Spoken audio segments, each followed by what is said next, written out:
Hello guys! Ang i-unbox naman natin today ay ang Philips Air Fryer.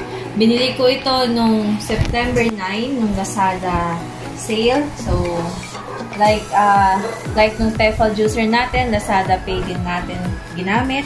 So, check natin kung okay ba siya. So, bali guys, branded na yung binili ko, Philips. Para may kasamang warranty at saka alam natin na tatagal itong air fryer.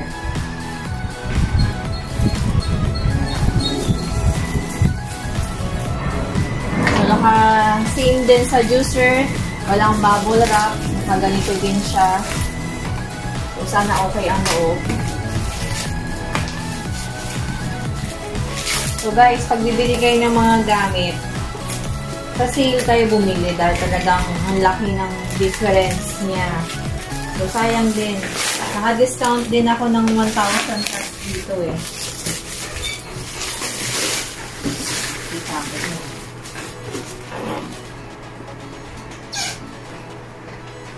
So, kaya naman lang bumili ng air fryer kasi nga yung anak ko mahilig mag-french fries. So, masyadong madaming mantika ang yung consume nun. Tsaka, nakakailang tissue ako nun. Ang dami pa din na mantika. Kailangan maging healthy din tayo talaga. Iwas sa mga masyadong mantika na. Ayan.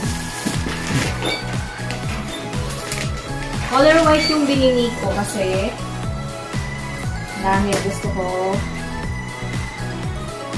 team kahoy, team puti, parang mga ganyan. Ayan.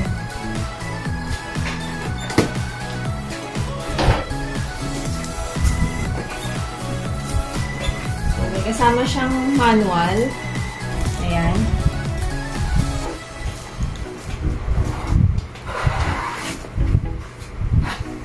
Ito na yung saksakan niya.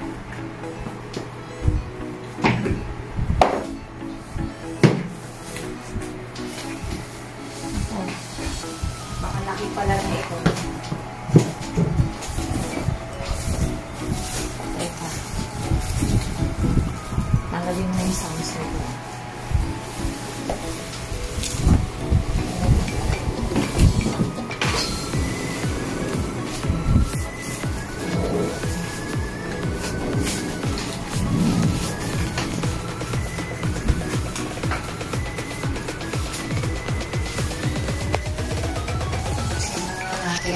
Sirain na nga natin ang ano yan. Hindi ko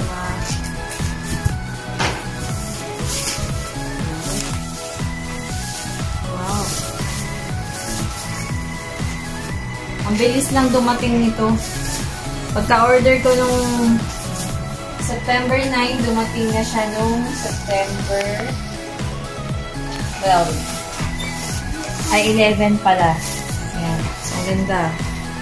So, ito yung mga instruction niya kung wari magluluto ka ng meat. So, dapat ganito yung temperature. So, dalawa yung ano niya. May timer. And, ito yung heat control. Buksan natin. Ay, naka-tape pala guys. Sorry naman. Ayan. Katunayan na bagong-bago. Hindi siya nagamit. Ayun.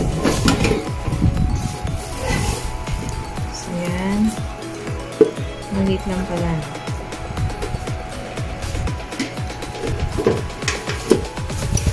So, try na natin guys. Excited na kami mag-try nito. Bumili pala ako nito para pag gusto ko magluto ng fries or na hindi na, parang hindi masyadong bumigit doon. Pero kung magluluto ka ng meat or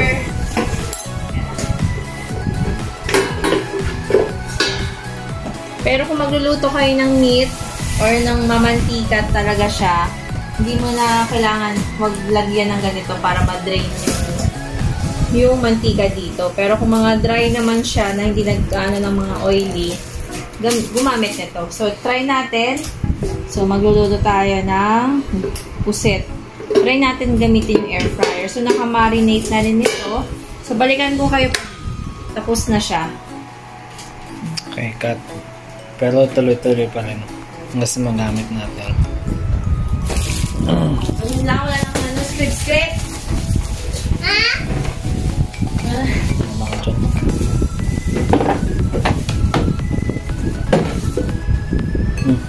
Paano mo ito tinanggal? Ito. Ano mo? Pilitin mo. Lock yan. Lock. Ay, gano'n mo dali. Kaya pagtanggal mo. Okay mo. Anong ganito? 1, 2, 3, go. Ganito pala pagtanggal nito. Yan. Press mo lang daw to. Okay. Okay. Cut.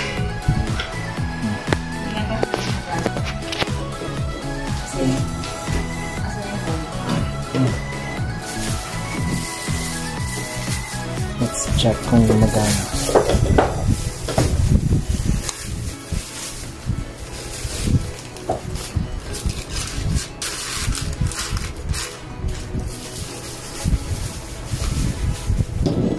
Ang ganda niya!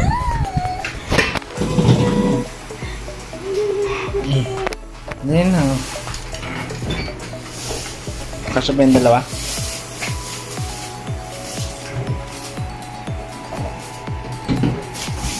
Teka, ipapakita mo? Hindi, yung ano lang, pag maglalagay lang, hanggang sa mag-start, doon ko na i-post dun sa, doon ko na i-stop hanggang sa mag-start. So, para makita na gumagana. Sasalta ka pa ulit. Hindi na. Oh. The pursuit.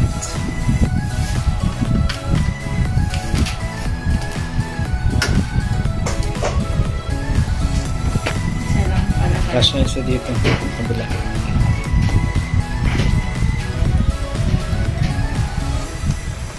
After mga ilang minutes, ipaliktad mo na lang.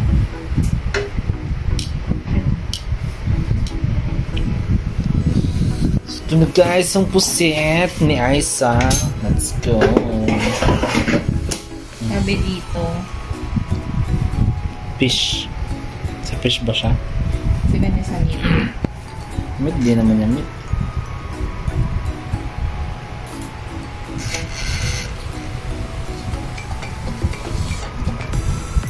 $160.